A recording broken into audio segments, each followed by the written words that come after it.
What's going on, everybody? Welcome to this week's LUMIX Live. We've got a continuation of last week's live stream where we were talking primarily about photography and the various different things you can do with the LUMIX cameras and how you can, take benefit of the various different capabilities and features that we have within various LUMIX cameras to affect and maybe make your photographic experiences maybe a little bit more streamlined than maybe you've been experiencing. So we are going to be continuing that conversation today. But I want to remind everybody that if you have questions or topics specifically that you want to cover about, how to use something in photography with our cameras, just make sure to tag us in the chat. Tag at LUMIX USA, as you can see Rich has done there, or Rick. And it just helps me see those questions. I've got a bunch of stuff prepared to show you. I'm actually going to be using a GH7 this time, and we've got a nice top-down view, close-up of the screen, because there's a couple things that I want to show that I can't show when the camera's attached over HDMI. So, I broke out the BS1H that I've got mounted to my ceiling so we can do some top-downs. And we're also going to take the time today, and we're going to run through the LUMIX Lab app from the initial pairing to the actual use in the app. We're also going to talk about LUMIX Sync because while we are transitioning many of the capabilities over to LUMIX Lab, LUMIX Sync is still the primary app for things like camera control, so we're going to talk about that as well. As I mentioned, I am going to be using the GH7 as the demonstration camera for today. This is probably the top tier of our crop censored cameras for hybrid use case. So it's going to have all of the photo functions and all of the video features that we currently offer within our lineup. And should be good representation of what you'll be able to find within your camera. There may be some subtle differences between models, but I'll call those out as we kind of go through, like if we're talking about LUMIX Lab. If this is the first LUMIX Live that you're joining, these are weekly broadcasts that we do here on YouTube. They are designed for you to have a direct interface with us at LUMIX, so you can cut through the noise and the misinformation that may be out there or the partial information that may be out there about how to do certain things, how to access various different things, and really what features mean what and how they work. So this is fully interactive. Chat with us, chat with those that are also in the live broadcast as well. Let's just make it a good time. Before we dive into the topic, I want to remind everybody in the United States about LUMIX Pro services. We have Red and Platinum. I know that we broadcast globally, and we have many viewers that are from maybe, just outside of the United States. So we do have links down in the description below for access to the LUMIX Pro services for what's available outside of the United States. But since I'm in the US, I can speak very clearly about what's available in the US. We have the Red tier, which is free. If you've purchased a camera, get yourself registered in the US. You'll be set. Follow the QR code or punch in the URL that's there. Click the link in the description. The Red tier gets you your 3-year extended warranty out of the box for new products. And it also gets you into the system so that you're ready to go in case you do want to upgrade or if you ever need service down the line. The Platinum tier, which is the paid level service, that's the step up. That tier is going to get you 2-day repairs with next day shipping both ways. So you get fast turnaround. You also get 20% off out of warranty repairs. So drop, break, things like that, stuff that wouldn't be covered under warranty. You get a break on some of that. As well as you get access to our membership hotline, which is Monday through Friday, 9 a.m. to 5 p.m. East Coast time. If you'd rather speak to somebody instead of dealing through email or chat. And then you also get the basics of, being able to send your camera and lenses and stuff in for cleanings, calibrations, firmware updates, all that kind of stuff. If it's things that you'd prefer not to do, you want us to take care of, you have access to all those. So if you haven't checked out LUMIX Pro services, check out the links in the description below. As I mentioned, there's the US link for the United States, and then we have the global access link below that, so you can see if it's a program that's available within your region. Access to the program varies between various different regions, so if your region's not on there, you can contact your local Panasonic representatives, see if they have a program or if they have anything there, or if it's just the standard service program. But yeah, encourage you to take a look at it. So, with that, as a refresher for those who may not have been on last week, I encourage you to take a look at last week's stream after this one, of course. But we were talking about photography with the LUMIX cameras. Now, everybody knows, our reputation in video. We are known, whether I like it or not, we are known as a video-forward brand. Even when we produce cameras that are designed photographers first, many in the media, many in the forums tend to dive right into the video side of it and not really talk much about the photo features. And there's a big gap there because of the capabilities that we do in these cameras that maybe not everyone gets exposed to unless you're within the system. So we're using these streams to actually be able to go through and show you how these various things work, what the features are, so that you have a resource online of factual information and demonstrations of how this stuff actually works. So, with that, as I mentioned, drop your questions in the chat if you have questions about the cameras from photography. We are going to be doing a video-specific version of this, even though most people know pretty much everything about our video functionality. We'll be continuing this kind of series and talking about that and highlighting, again, on the GH7 and then on the S9 and S5 IIX for those. So let's take a look at some of the questions really quick here before we dive into some of the demonstration that I have. Rick says, are the volume photography features available on the full frame lineup going to be a possibility on the G9 Mark II? So Rick, I did see your comment in the video afterwards. I just didn't get around to responding to it yet. At this time, the volume photography functions that we have added to the S5 Mark II and the S5 Mark IIX are only with the S5 Mark II and the Mark IIX. If it is something that you really are looking for, you can always reach out to us and kind of give us some information. What is it that you're looking to do?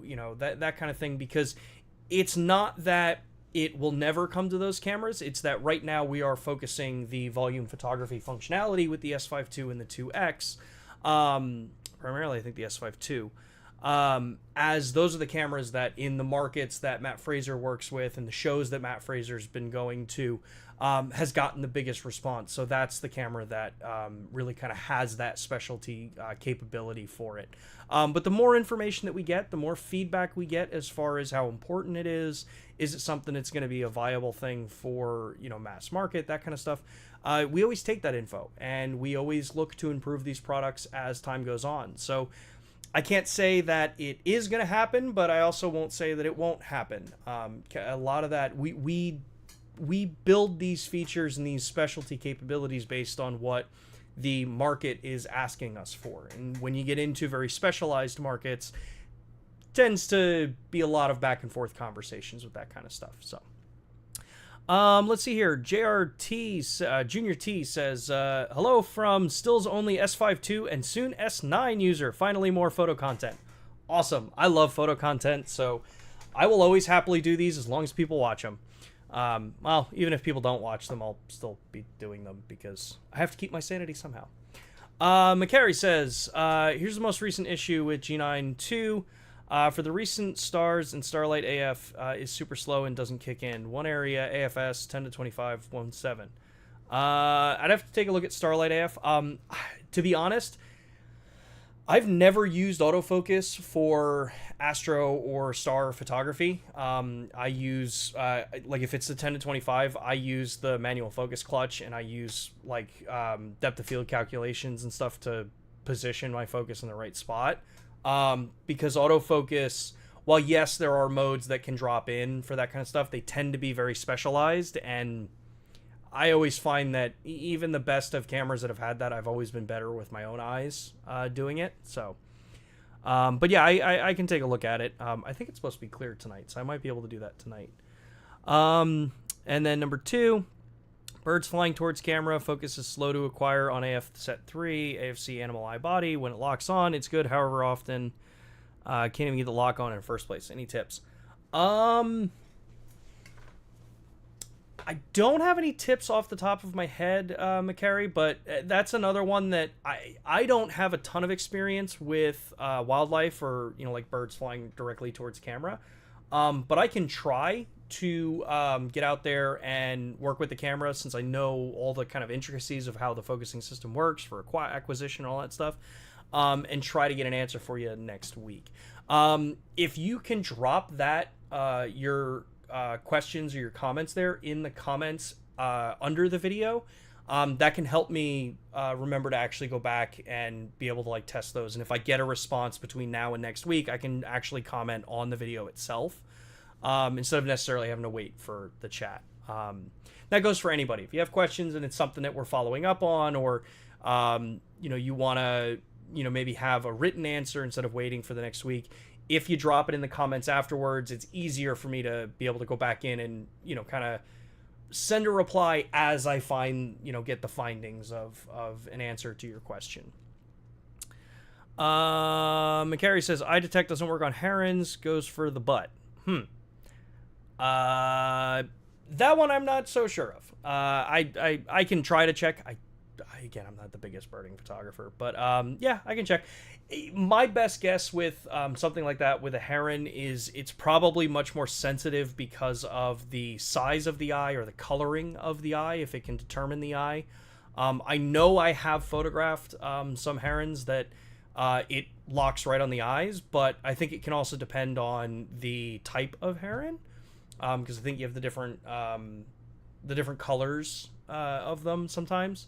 But again, if I have the opportunity, because I've got Lake Austin here, and I've got Ladybird Lake, where there's a spot where a bunch of those birds are all kind of hanging out. But it is also supposed to be like 104 degrees down here, so who knows how much activity we're going to get. Junior T says, my biggest issue with Panasonic Lumix S is the absence of more third-party AF lenses for L mount, and especially small lenses for the S9. Will there be more new L mount lenses soon and small? So, Junior T, the biggest thing I would recommend maybe taking a look at is the L mount as far as third party, and this is where I think it gets maybe a bit into the muddy side of the conversation. So Sigma, Leica, Panasonic, or Lumix, and Samyang are all making lenses for this mount. Now, they are considered first party because they are L-Mount Alliance members. That means that you're not losing functionality. The only differences that you see between various different manufacturers is what that company's design goal is for that lens. So, if I take, say, one of these Sigma lenses on the L-Mount, I'm going to have full autofocus functionality. So it's going to work seamlessly with our system. The aperture ring's going to work with our camera. You're not going to have to worry about that. And you're going to have control over things like micro lens adjustments, which mirrorless, you still do have the capability to do it. You're going to have all the control for, or most of the control for things like manual focus, throw control, so the linear focus control on it. And Sigma does publish on their website, they do publish a list of what focus throw degree is available on each of their lenses that are on the L mount. So you do have that available. And when you take into account the lenses that are available from Sigma, Leica, Panasonic, and then now Samyang, you've got over 100 lenses last I checked. So when we start saying third party, this is where it starts to, I guess I have to question, what do you mean by third party? Do you mean lenses like from Tamron, from Viltrox, I think Viltrox, some Makey, like all those other kind of companies? Because if that's the case, those are decisions that are made so far well above anyone that you're going to see online.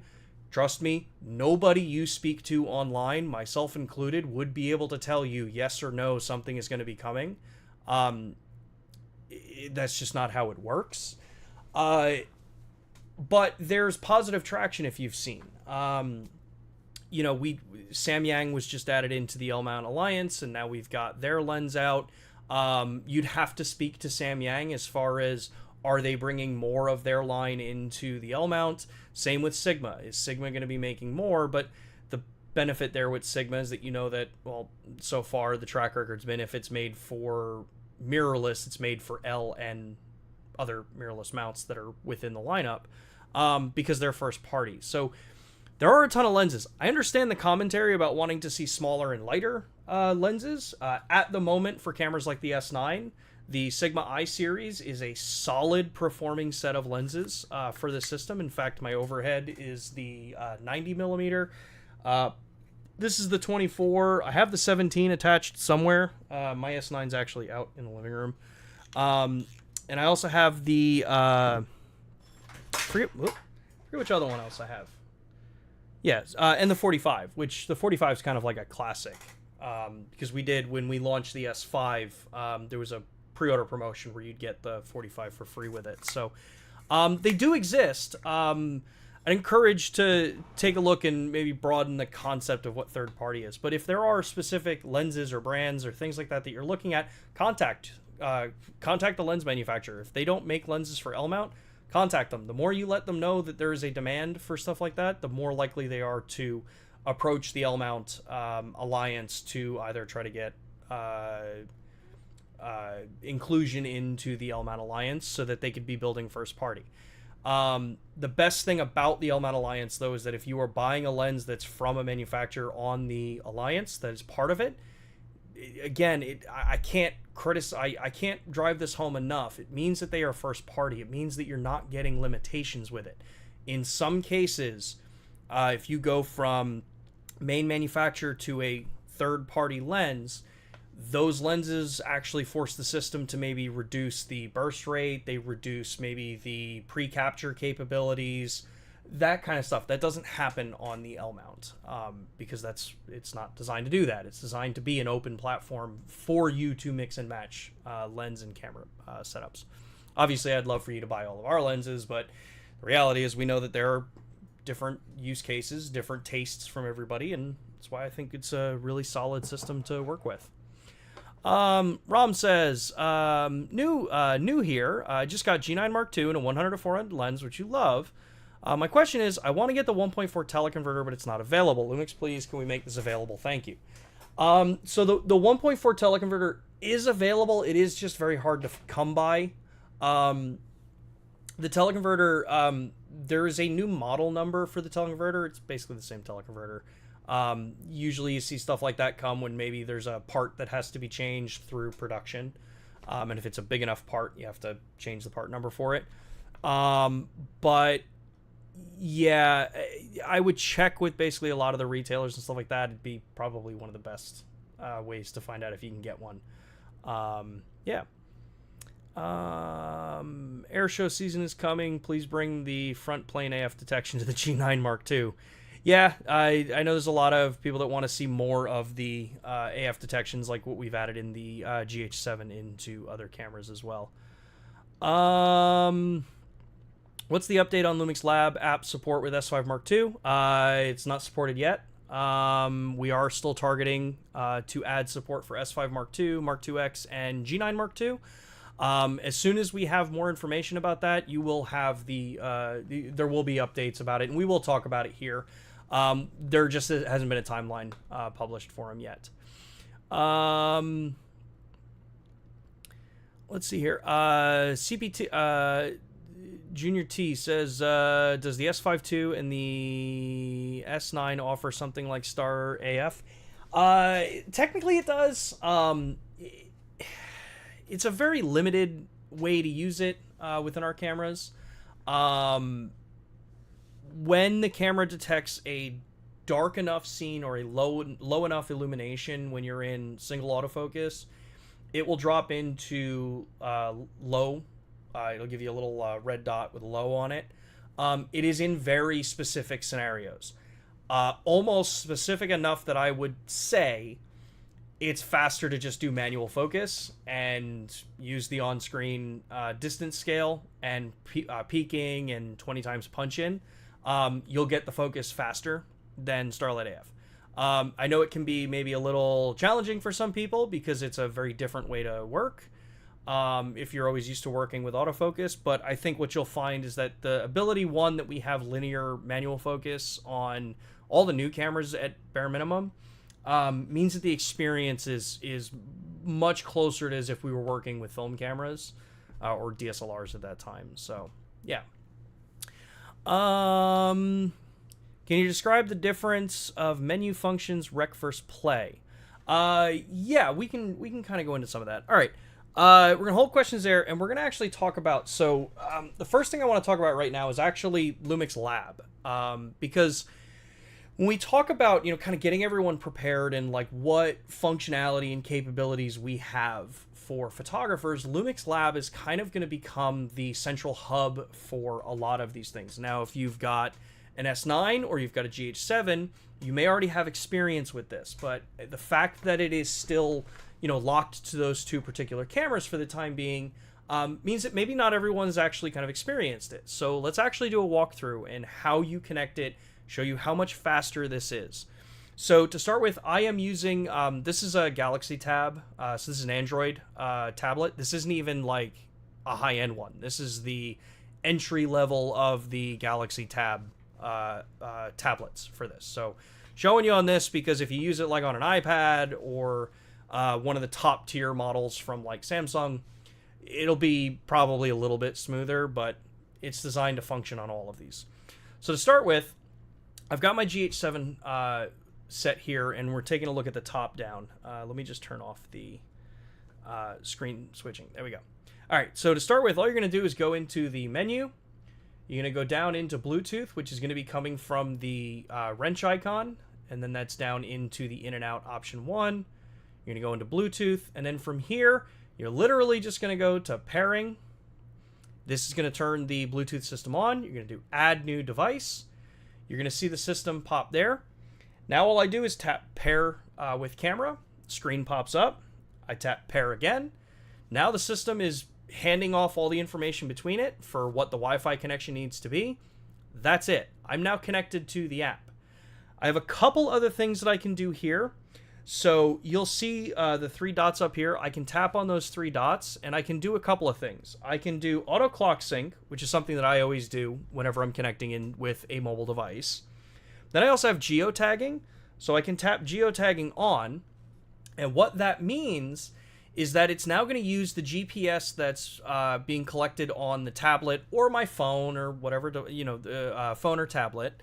It's going to use the GPS there, and it's going to send that log over. So as I take a picture, it's going to embed that GPS info into the photo. So if you're a travel photographer, or you're going on a hike, or you're taking a once-in-a-lifetime trip, you can do this, have your phone in your back pocket after you've made this connection with geotagging, and then now you'd be able to plot those photos on a map, like if you're using Lightroom. And the benefit here is that cameras that have GPS modules built into them chew through battery, like massively chew through battery. So the reason why they've been removed from cameras is because battery life becomes very, kind of challenging if you're going to be out in the middle of nowhere. It's better to have the GPS running in a device that you have, that one has to be connected to GPS anyway and is designed to do it nonstop. But your camera that's going to be on and off and moving around, and when you turn your camera on, if you've made sure that GPS gets turned off when the camera turns off, then you have to turn it back on, wait for it to acquire signal. You don't have as fast of an ability to just be able to go out there and capture, where with this system, it's a faster overall and a more streamlined experience, and it gets you the exact same results that you had. So you have that functionality in there. But then you'll notice you also have an auto transfer function here. So what's cool about this is I can tap auto transfer on the phone or tablet in this case. What it does is it automatically tells the camera, it says, hey, turn Wi-Fi on. You'll get a notification on the device like, hey, you want to connect to that Wi-Fi? Now I'm connected. Now, on the camera itself, it's asking me, well, what do you want to have sent over? So I can go into display. I can say I want to be sending my originals. I want full resolution. And as far as file format goes, I can send over JPEG, RAW plus JPEG, or RAW on the GH7. Or if I'm on an S9, I can send over the MP4 Lite. This is the open gate light version of video footage that's in MP4 format. So once all that's ready to go, I can literally just be saying, hey, I want to send RAW and JPEGs, right? So that means that LUMIX Lab will be able to access the JPEGs. LUMIX Sync will be able to see the RAW files, or Lightroom Mobile or Snapseed or whatever RAW editor that I want to work with will be able to see those RAW files. Now for this demonstration, I'm going to do JPEGs just because it's a little bit easier for this demonstration. I'm going to click back, and then all I do is I click Set. So now it's all set. The two devices are connected, they're running. I can close the screen on this and I'm good to go. But now as I take pictures, it's going to then automatically be sending those JPEG images over. Now it would actually help if I had this camera set to actually capture JPEG images. I was just doing a photo shoot with this and I only shot RAW with it. So let's change this to JPEG. So now I can capture a couple images.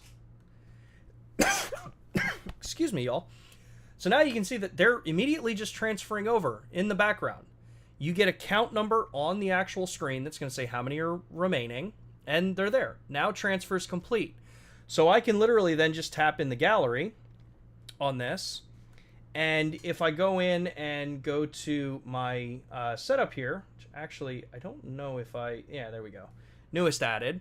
I don't know if I have the clock, so I did just set the clock right on this. So now you'll see that I've got those images captured right here, the ones that I just shot, and they're good to go. So this becomes a really cool, easy way to know that I've always got, as I'm capturing, my photos are being backed up, they're stored right on the device. Now the cool thing is that if your device has an automatic backup set up for, say, iCloud or Google Drive or Google Photos, depending on whatever iOS or OS platform you're on, those photos are now automatically being backed up. So because I'm a Google user on this, within a minute or two, that folder that these were being dropped into is automatically being loaded into my Google Drive account. So now I already have access to them on a desktop. I can open up Google Drive and I can start working on this. I can open up Google Photos and start working. Same thing works for iCloud or any kind of like the iPhoto or however they have it set up. But say you don't want to be doing auto transfer, you just want to be selective. So I can just tap that, turn auto transfer off. You give it a second, it says, okay, Wi-Fi connection's lost because it closed the connection there. Good to go.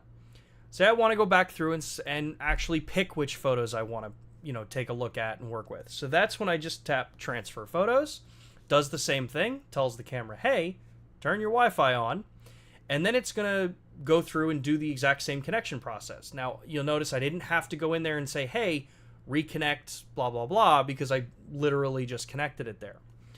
So now I can go through and I can take a look at these various different photos. Now, what you'll notice is that because these images were captured in RAW only of my new puppy Kevin here, I can go through them and say, hey, okay, I really like, say, where's the one that I starred? I can go in and say, let's take this image and I want to send this over to the device. So I can just tap it.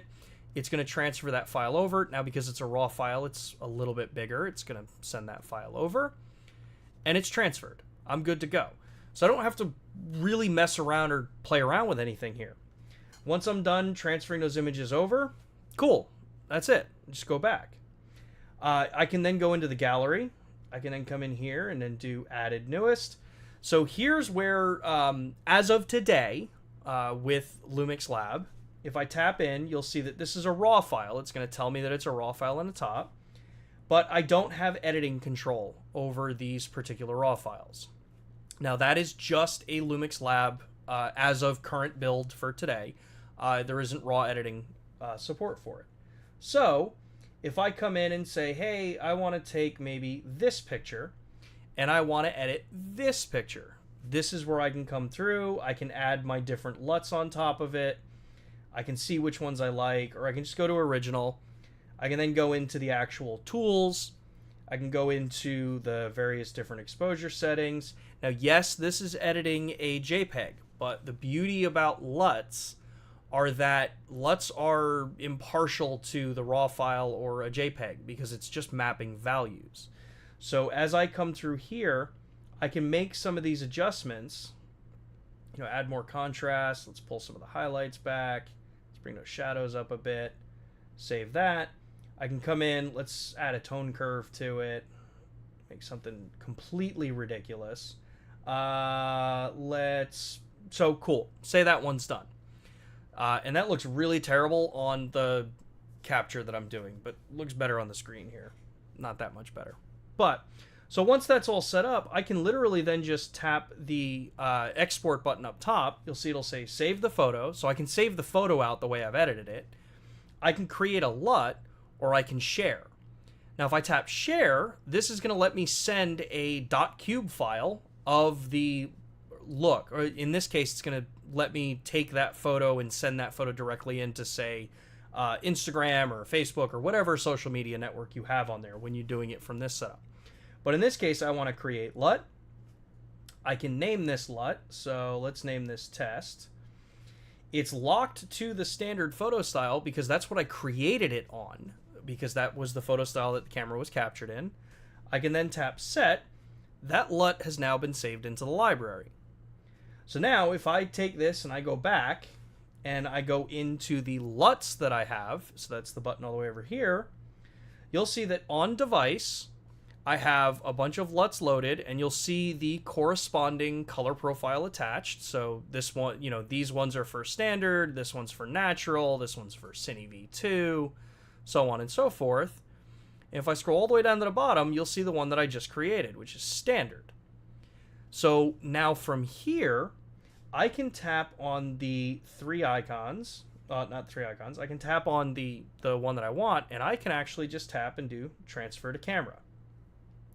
Transfer to camera is going to bring up, well, where do you want to store this on the camera? So I can scroll this down, go through all the different LUTs that I have on here, and see that my slot 16 is open, so I can tap that, do transfer LUT. Now that LUT has been transferred onto my camera. Now, I can also then go into the camera option, and I can scroll down and say, hey, I really like this day for night LUT. I want to take this and I want to send this to my device. That now has copied that from my camera to my device. So now I have access to that on whatever mobile editing software or tool that I'm using. Now if I go back into the gallery and I come through and let's say go to newest, I can then take, say, this image, actually not that image because that's a raw file. I can take this photo, and let's go to the original without a LUT applied. But I can then scroll all the way to the end and say, hey, here's that day for night that I had. And doesn't look good because obviously it's not what it was designed for. This is designed for RELOG C3. But I can then also apply that test LUT that I created. I can apply some of the other ones that were maybe from the actual color profile, what they were designed for. And I'm good to go. I can then do that process again. I can save that photo out, do with it what I want. But if you've never worked with LUTs before and you don't really know where to start, that's what the LUMIX Lab app is designed for anybody that wants to even try to get into it. And it's the reason why we use the term LUT, and we didn't come up with some unique name for what these are, creatively trying to call them. LUT is a term that if you just Google LUT, you're going to find tons of information about it that's going to tell you what LUTs are, how they work, why you would use them, what the various different types of LUTs are. But to simplify this for everybody, if you've never done that before, you could just tap the download button. And in this case, it's going to disconnect from the camera so that the tablet has access to Wi-Fi, since this tablet doesn't have cellular. We have an entire catalog already loaded into the LUMIX Lab app. This allows me to come in and say, hey, I want to take a look at LUTs that are designed for movie or motion picture. You'll see that there is the name of the LUT there. There is the creator of the LUT, so people like Dustin Armstrong, Matthew Denyu, Sam Holland, Caleb Hoover, Devin Williams, more Devin Williams, John Simo, Benjamin Molier, tons of different looks are already preloaded into the app. Now what's cool is, like, say if I go up here and let's take a look at Gritty Cinema from John. When I go into this, it's going to prompt me and say, hey, so for one, this is a LUT based on Vlog. So know that this is going to be used for Vlog use cases. I can then actually load in my own photo into this, or still capture that's captured in Vlog, so I can see it applied on top of my image. Or I can use the slider here and take a look at the sample image from John to say, well, that's what the flat footage looked like.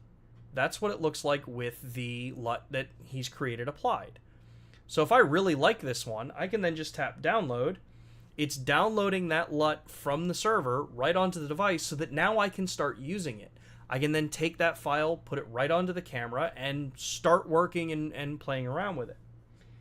If I'm a photographer, because we know LUTs are primarily done more for video, if I'm a photographer, I want things that are not going to be forcing me to have to shoot in Vlog, because Vlog as a stills capture color profile is not good.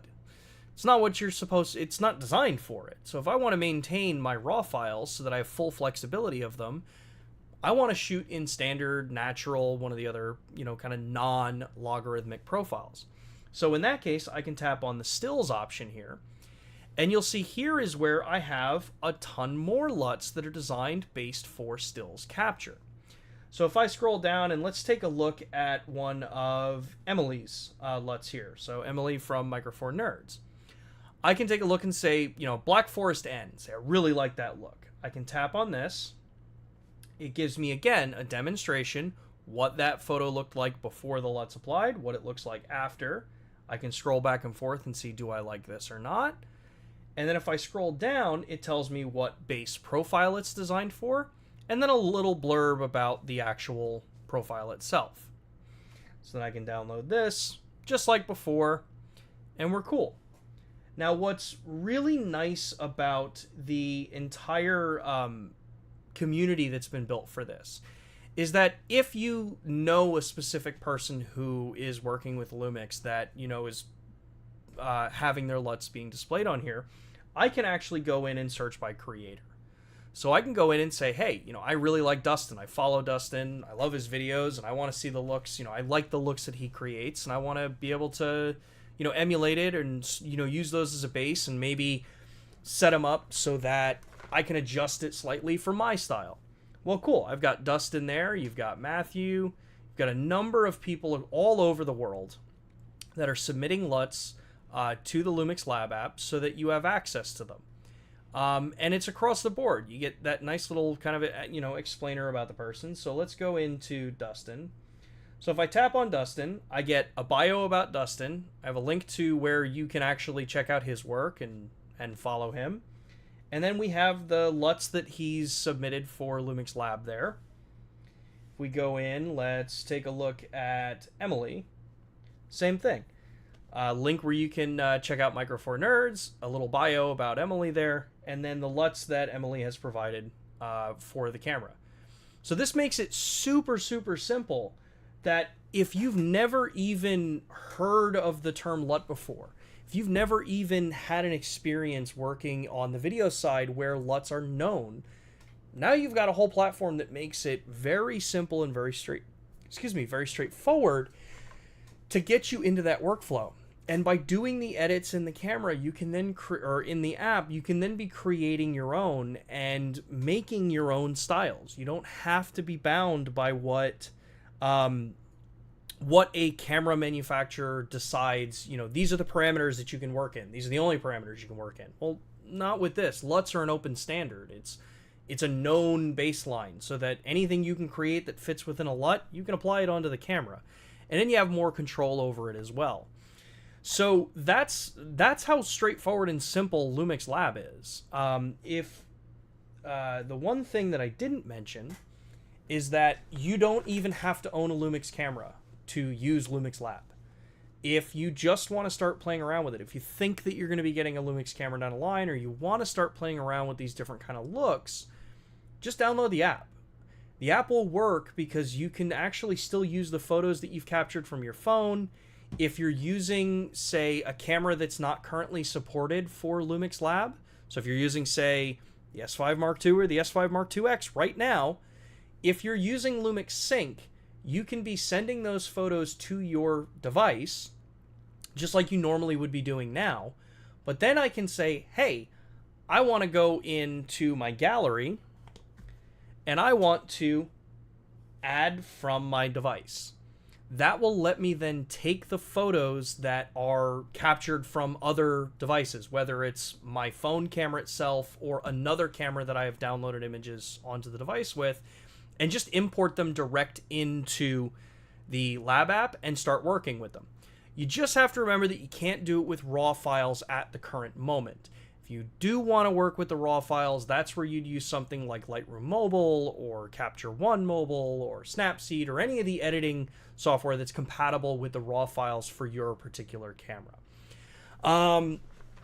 So let me jump in and let's go back to some of the questions here and see some of the other comments there. This is a really long segue for the question about Lumix Lab app support with the S5 Mark II, but now you have a resource of how quick it is to use Lumix Lab on these cameras. And you can get yourself prepped for when it is available for S5 Mark II, Mark IIX, and G9 Mark II. Let's see here.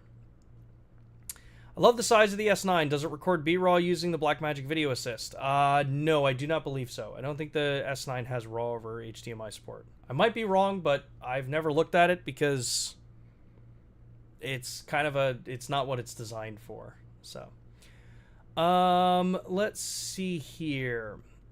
I recently lost my 20 to 60 millimeter lens hood. Is there any way to get a replacement? You can check with your local Panasonic service and support center if it's a purchasable accessory separately. We don't usually sell, or it's not usually straightforward for getting various different kind of ancillary accessories like that. But the service and support team can help you out on that kind of stuff. Oh, where did that go? Thank you, YouTube. Where did we go? There it goes. Question for S-Line. I love the Pro lenses. The zooms cover well, but there's only a 50 Pro. Any word on a 35 or 85 Pro lens? I don't have any information about future product updates or anything like that. So, yep, the only S Pro Prime that we have is the 50 millimeter right now.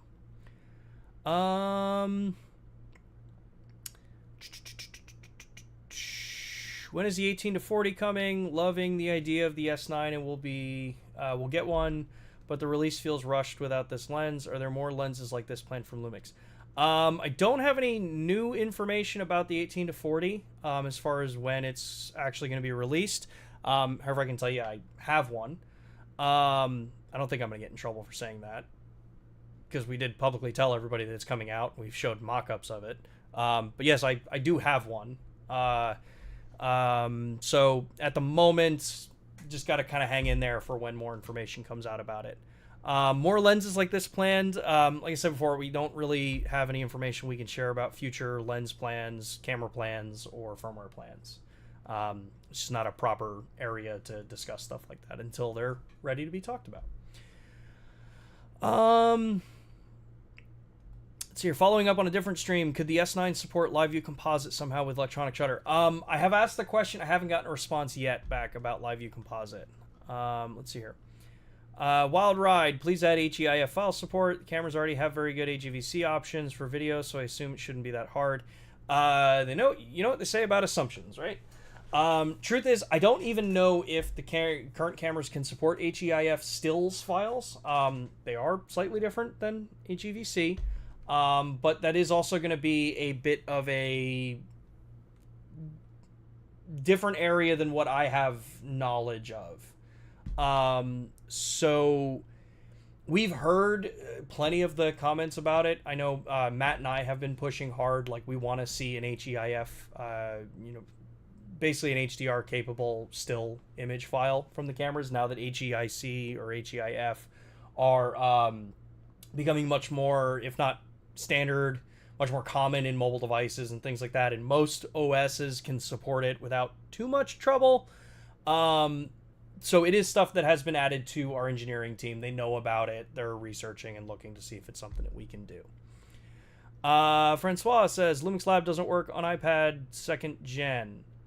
That's a fairly old iPad at that point. I'd be surprised if many modern apps could run on older hardware like that. Let's see here. Martin says, hi, Sean. Would it be possible to add options to have last photo preview show on HDMI output of G9 Mark II while main screen still in photo mode, even if it would be very slow with delay? Maybe it's possible. Certain types of use cases like that have to be put into evaluation as far as what is an acceptable delay, what does it impact onto the entire system as a whole, and how does it affect an average everyday person. I don't think you'll see many companies ever do something that, if it's for a very specific use case, but it negatively could be impacted for the vast majority of users, you usually won't see that kind of thing being deployed, at least in a mass production or a non-specific kind of use case. So, case in point, volume photography options on the that we talked about last week. That is a paid capability for the camera. And a lot of that is down to, like, okay, it has barcode scanning functionality. Well, the barcode scanning, it's a very specific set of barcode scanners. You can't just use any general everyday one. The mask functionality, it's very specific to a very specific market. It's not something that is just general use. So in order to make sure that the experience is managed for everybody, that it is a good experience for every user, certain things like that go behind various different methods of making them available. Something like that, it's probably a hit or miss as to whether you'd see something like that be on a general, kind of everyday release. So, +1 for HEIF or AVIF in 10-bit. You probably won't see AVIF in cameras anytime soon. What do we see here? Do you have those color profile? Where did we go? Like when you have an automatic 1-second preview, but in a way that will only be outputted over HDMI. Yeah, the over HDMI part, Martin, is the one where it brings in some different questions as to what kind of resource requirement it would be there. The LUMIX Lab app is really well done, but enjoying using it for editing photos, social media from both LUMIX cameras and even other devices. Awesome. Francois says, do you have the recipe to create LUTs designed for stills color profiles, not as vlog profiles? I mean, like the creators collection in LUMIX Lab. So this is the beauty of working with LUTs, right? LUTs will only be based off what your initial photo or your initial, kind of image was created off of. So what I mean by that is, a number of months ago, I did a live stream about real-time LUT. So if you wanted to create something very specific for yourself, but you don't have LUMIX Lab, or at that time we didn't have LUMIX Lab, you could take a raw file from your camera, put it into Photoshop, and edit that photo in layers. But the most important thing you needed to do at that point was make sure that when you looked at color profile, or the profile of the photo, that you selected what you wanted that to be based off of. So if you shot in standard, you would make sure that instead of Adobe Standard, it was Camera Standard, or Camera Vivid, or Camera, Natural, or Flat, or whatever profile you wanted to work on. When you edit the photo under the Camera Raw tab like that, then bring it into your software and then do your edits, that LUT is now being generated based off that base set of colors that the camera is going to generate. So when you bring it into the camera and you apply it back over, say, standard, it's going to look very similar to what you edited on your computer. Obviously, there are minor little differences because of, differences between editing and working on a color calibrated monitor versus looking at it on the camera itself. various little differences there. But that's how you would be able to do it. The beauty of the Lumix Lab app is that it takes all of that out of the way, because now if you literally, and this is what I did for when I was initially starting this, I took a simple landscape shot under each of the color profiles in the camera in JPEG and sent them all into Lumix Lab. This meant now that I could go in and I could generate a look for when I'm using Vivid, when I'm using landscape, when I'm using standard, and generate each of them so that they're stored as LUTs in the app itself. And then I don't need those original ones anymore unless I want to go back in and tweak them. So now if I import a photo later that I know was in Vivid, that LUT that I generated that was now tied to standard, Vivid, or whatever can just be taken and dropped right onto that photo in the app. Or I can just take those, load them right into the camera, and when I select real-time LUT on like the S9 or on a GH7, they'll auto pair to that color profile. That is where the advantage of the real-time LUT for photography works with the new cameras.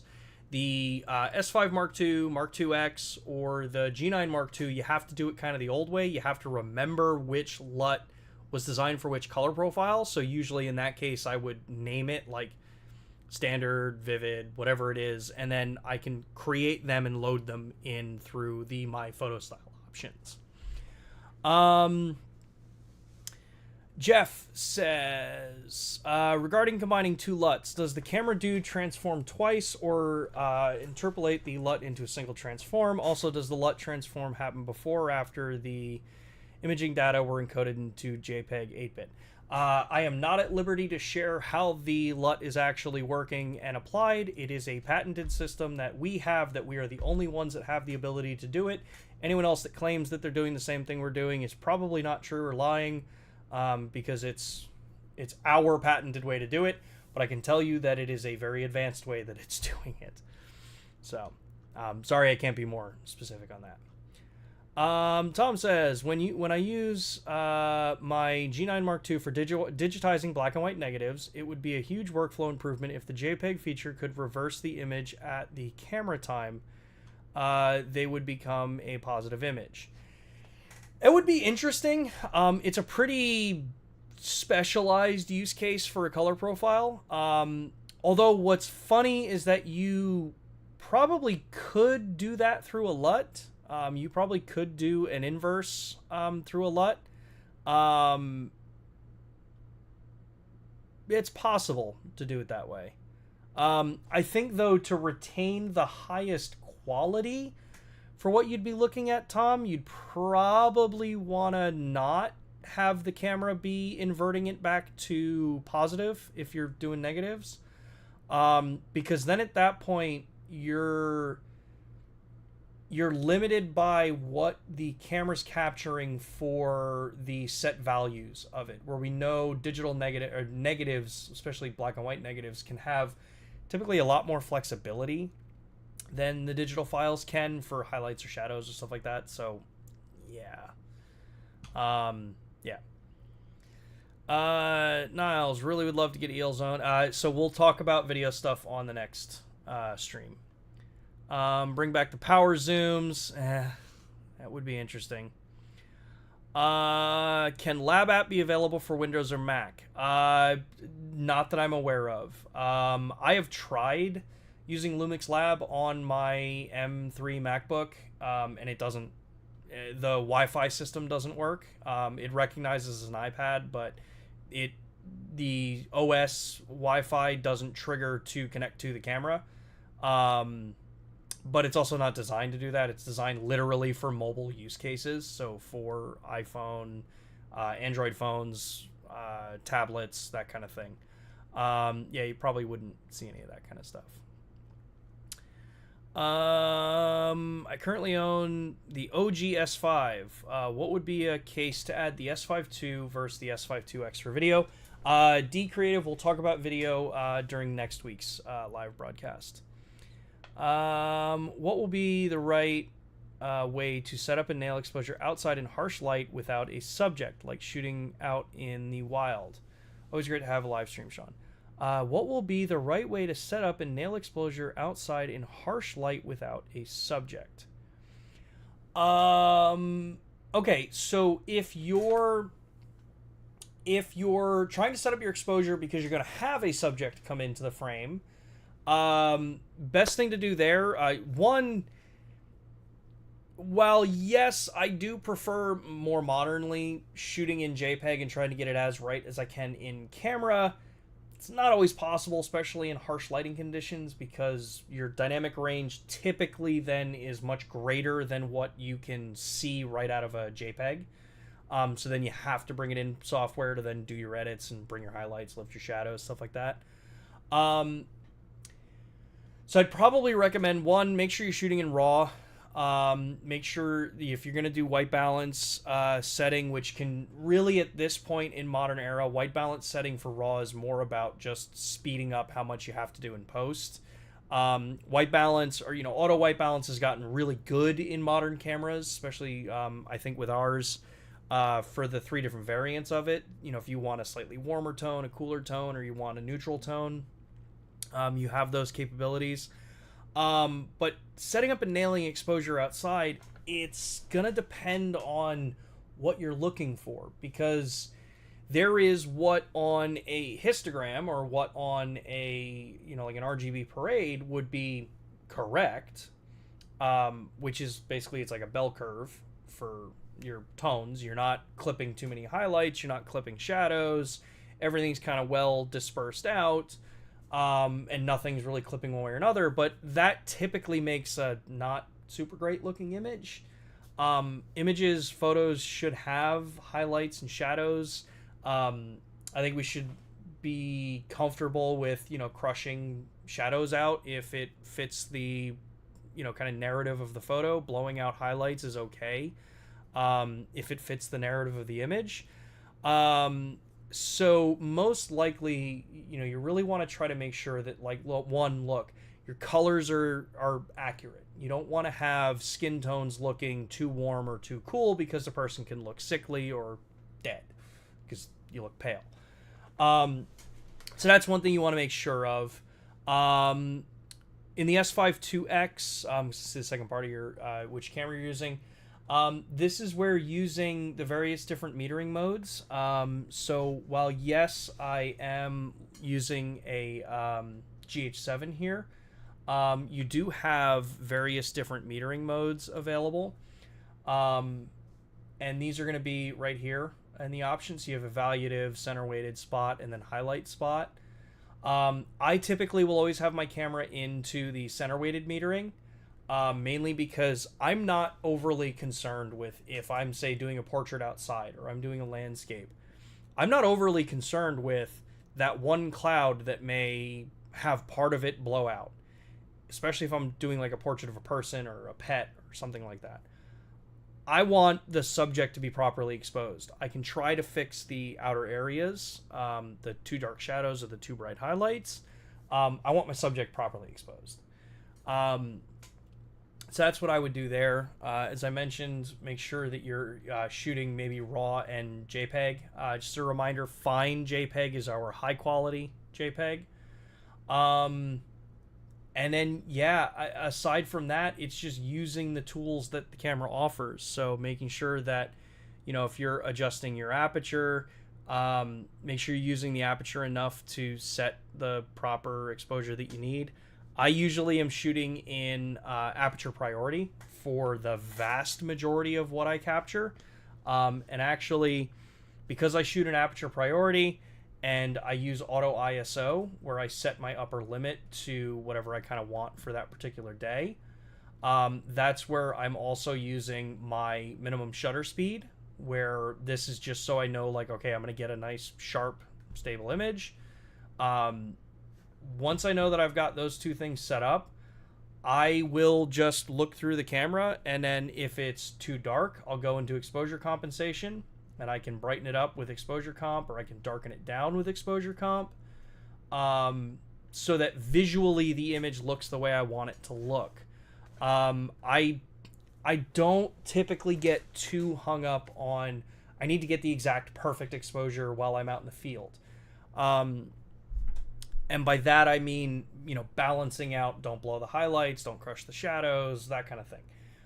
If I am shooting just to grab an image, be able to take that image and share it right away, that's why I'm using my LUTs, because that has my edits, like how I like to edit my photos, and then it's kind of all done. I just know, like, hey, make sure that I expose in center weighted metering that it's exposed at 0. If you find that the Lumix cameras, or in your particular preference, if you find that, like, hey, the meter tends to be a little hot on Lumix cameras, you have the ability to come in and change that. It's under the gear icon, under image quality, and it's called exposure offset.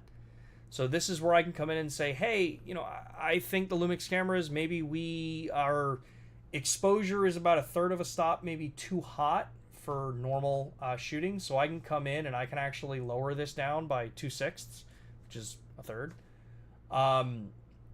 And now what that means is that my 0 exposure when I'm in spot metering is actually, from what our company sets as base 0, it's actually going to bias it down by 1/3.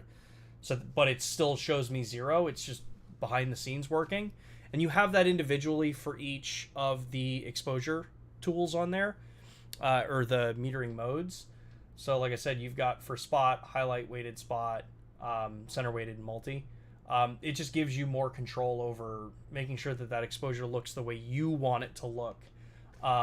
Because every manufacturer has a slight different view of what 0 should be as far as the metering goes. It's not like there's a hard, fast standard for it.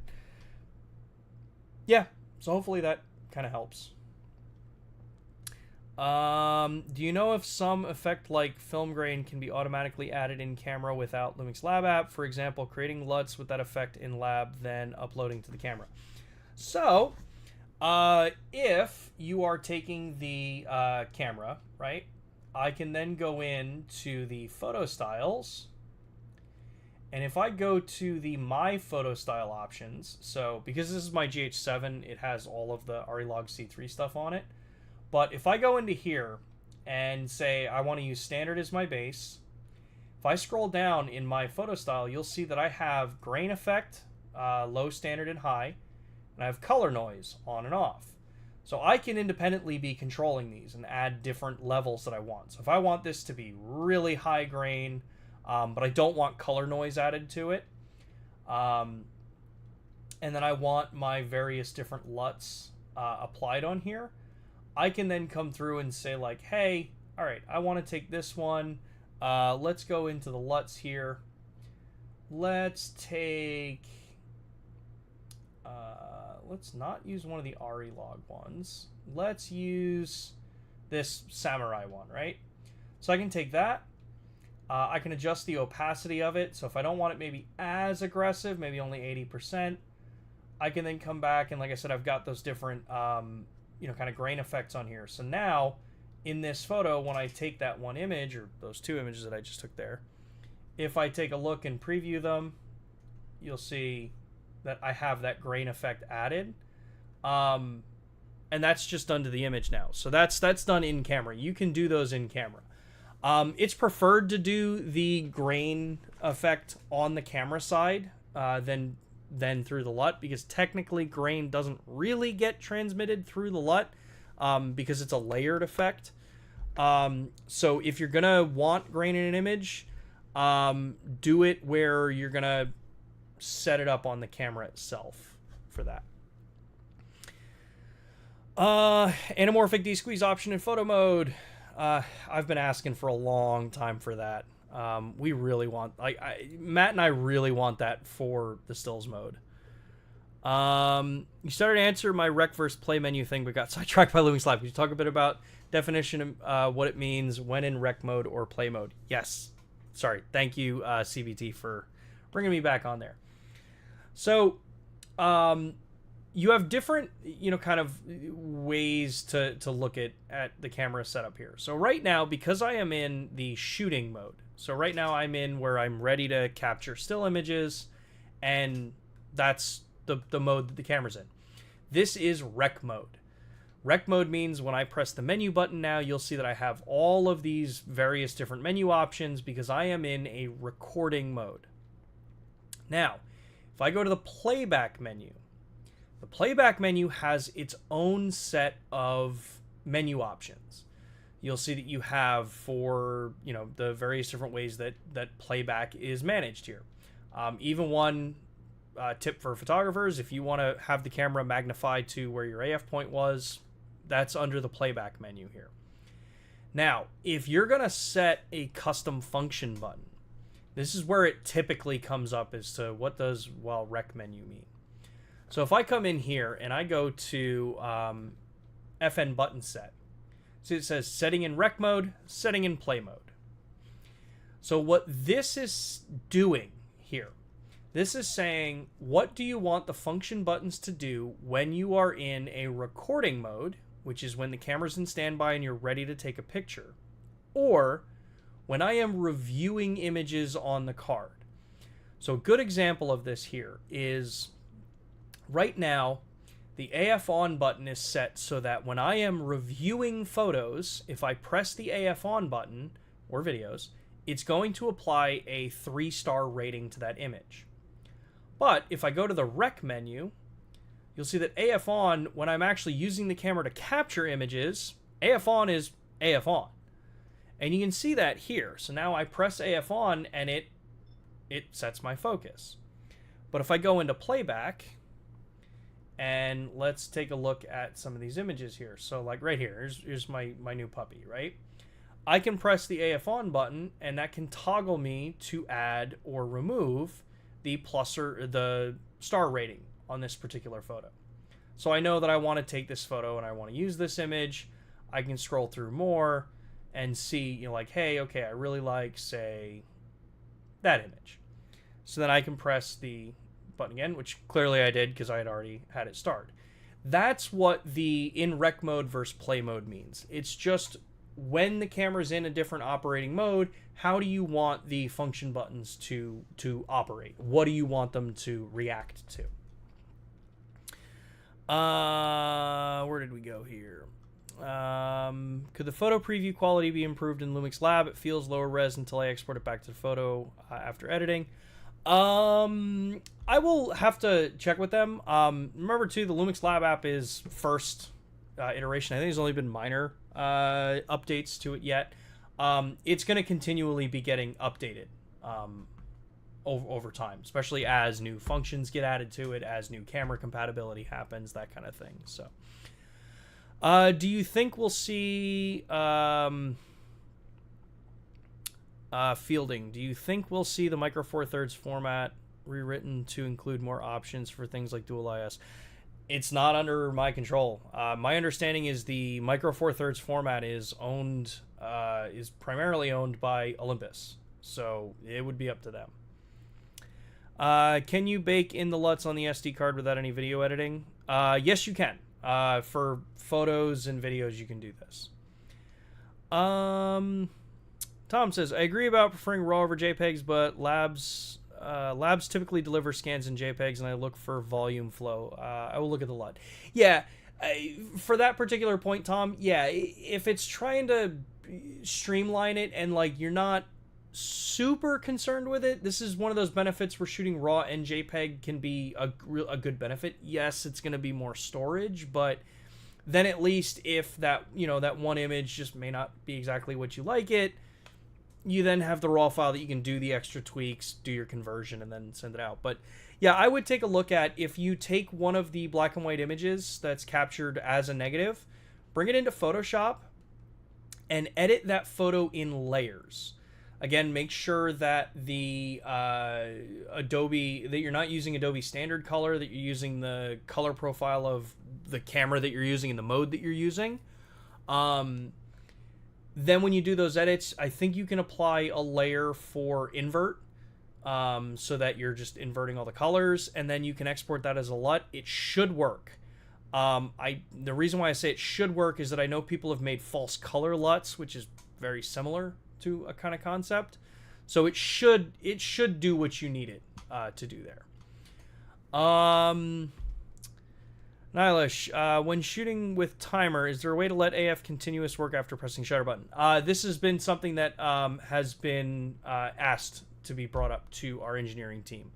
to take a look at. So unfortunately, I don't have an update on that one. Martin, what is the range of your minimum shutter speed for photo?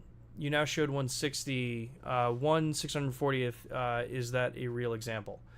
Yeah, I mean, for the vast majority of shooting that I do, my minimum shutter speed is pretty much always set to 1/640th.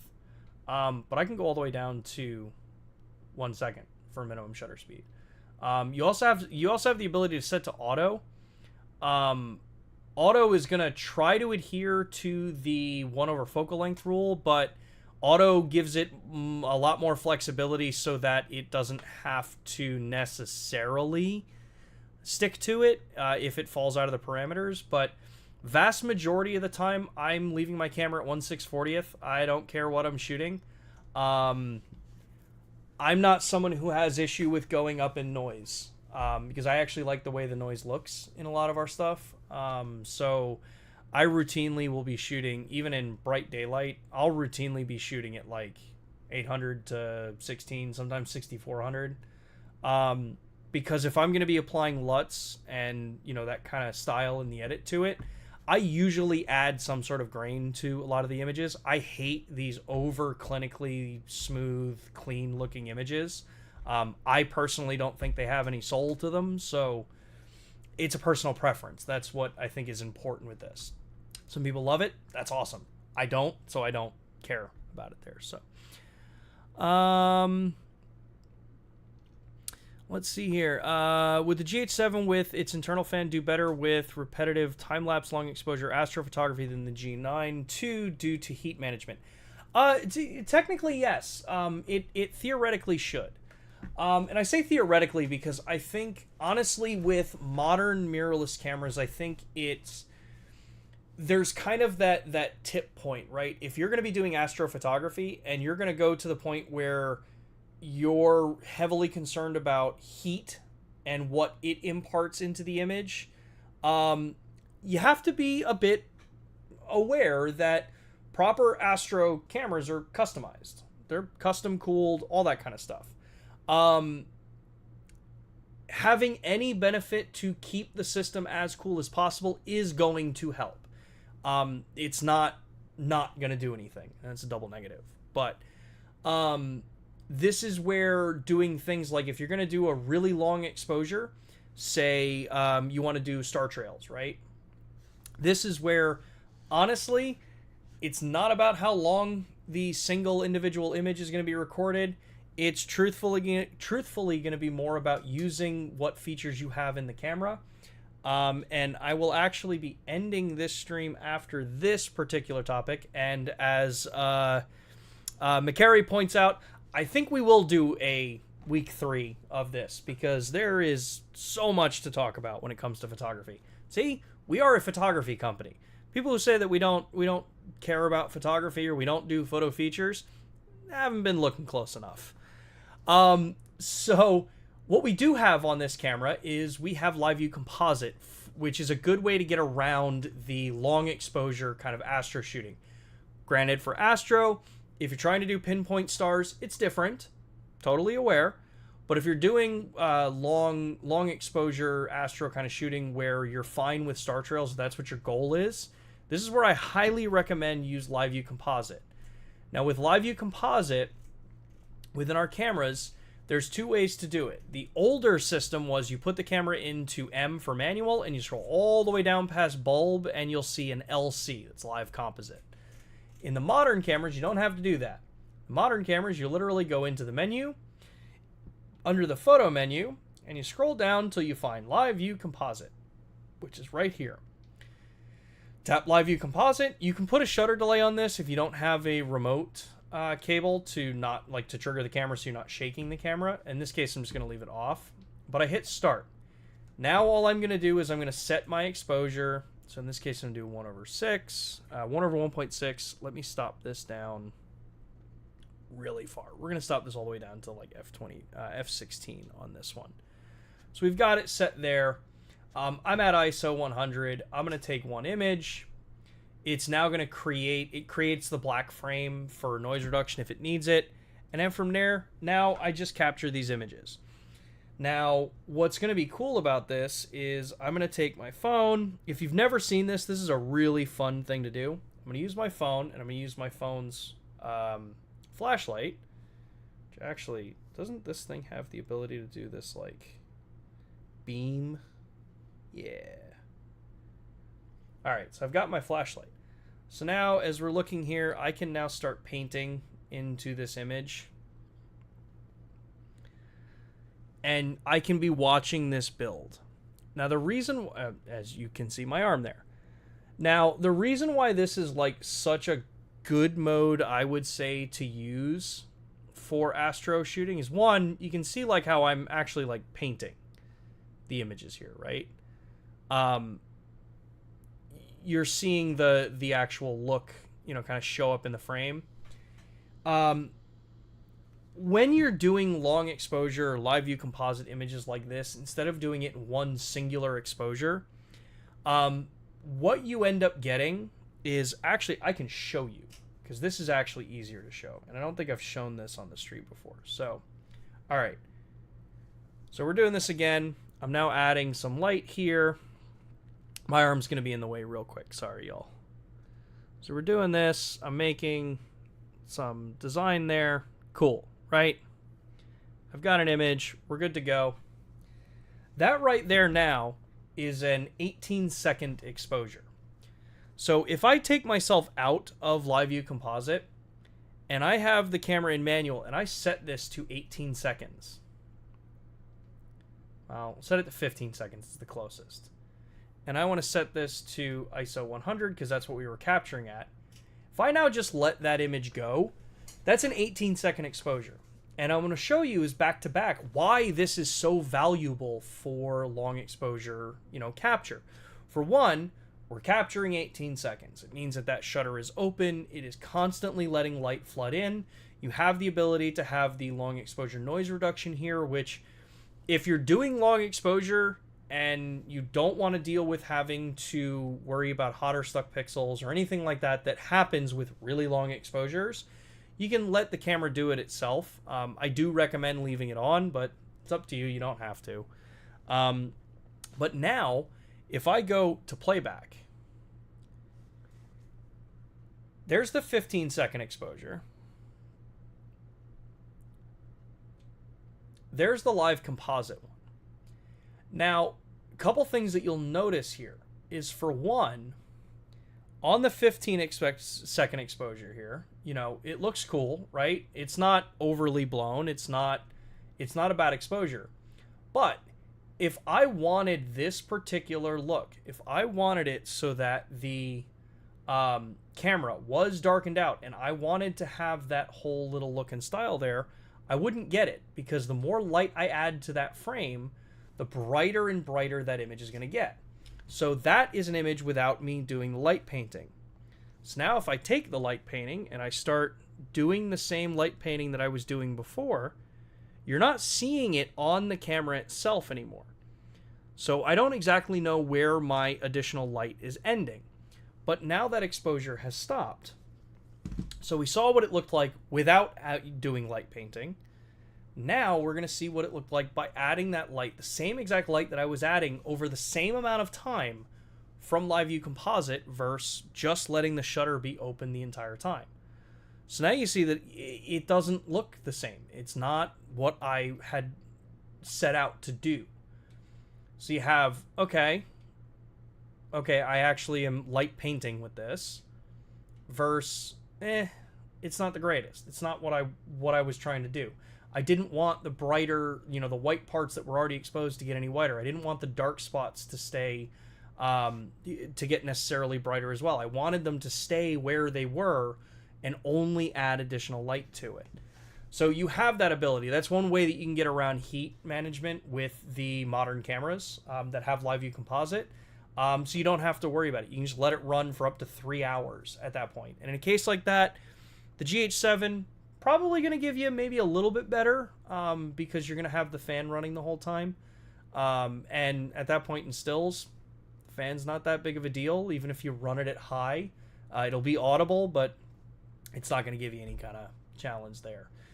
So, with that, everybody, thank you so much for tuning in this week.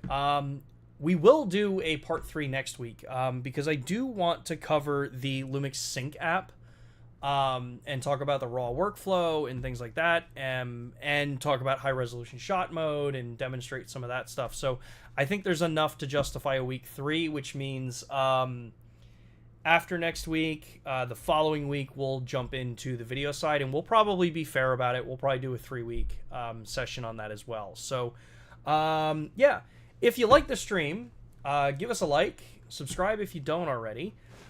We will be back next Thursday at 2 p.m. Eastern Time, right here on YouTube in the same location.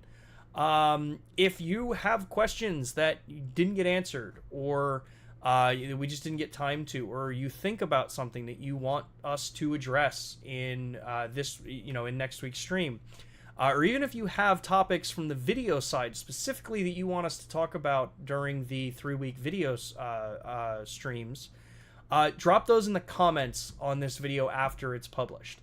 I can start working on creating the plan through, get you the information.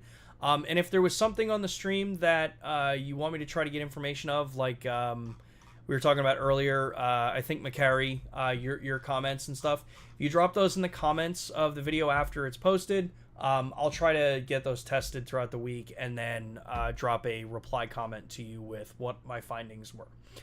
Other than that, y'all, thank you so much for tuning in. I'm glad people are enjoying the photography-based content on the LUMIX cameras. I know I am primarily a photographer at heart, so I love seeing other people jumping in with this.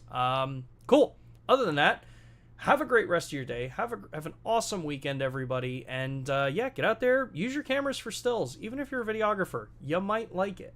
All right, later, everybody.